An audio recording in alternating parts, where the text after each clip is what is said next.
announcement today, are you concerned that the companies that were making these products will be treated unfairly by taking these products off the market? Well, they've become very rich companies very fast, and the whole thing with vaping is been very profitable. And I want companies. Look, you know that I fight for our companies very hard. That's why I'm fighting with China.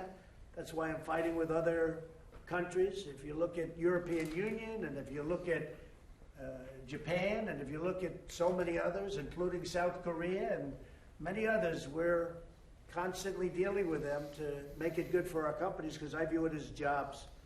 I view it as income for our country and jobs. Vaping has become a very big business, as I understand it, like a giant business in a very short period of time. But we can't allow people to get sick, and we can't have our youth be so affected. And I'm hearing it, and that's how the First Lady got involved. She's got a son together that is a beautiful young man, and she feels very, very strongly about it. She's seen it. We're both reading it. A lot of people are reading it. But people are dying with vaping. So we're looking at it very closely. And, you know, if nothing else, this is a conference that's going to let people know about it, because people are going to watch what we're saying. And parents are going to be a lot tougher with respect to their children. A lot of people think vaping is wonderful, it's great. It's really not wonderful. That's one thing I think we can say definitely, Commissioner. It's not a wonderful thing. It's got big problems. We have to find out the extent of the problem. It's so new. It's so new. But we're going to find out.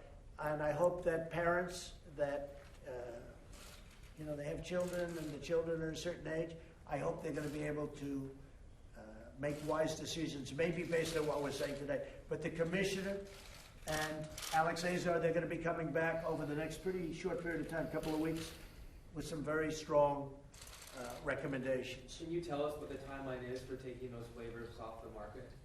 Yes, so it'll take several weeks for us to put out the final guidance that would announce all the parameters around the enforcement policy. And then there will likely be about a 30-day delayed effective date, as is customary with FDA's good guidance practices. And at that point, all flavored e-cigarettes other than tobacco flavor would have to be removed from the market.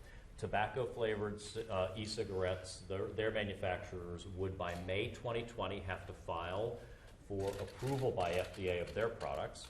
The other flavored product manufacturers can, at any time, also file, but they would be off the market until approved by FDA. The Obama administration had allowed these products to go onto the market in an unregulated way by delaying any enforcement in the hopes that people who are using combustible tobacco would transition to a less harmful form of nicotine delivery through e-cigarettes. But what we've seen is the data just shows the kids are getting access to these products in spite of our best efforts at enforcement, at retail enforcement, at controlling locations, at over 8,000 warning letters to retailers and others, in spite of moving products off shelves. They've been going at it, so we simply have to remove these attractive flavored products from the marketplace until they secure FDA approval, if they can.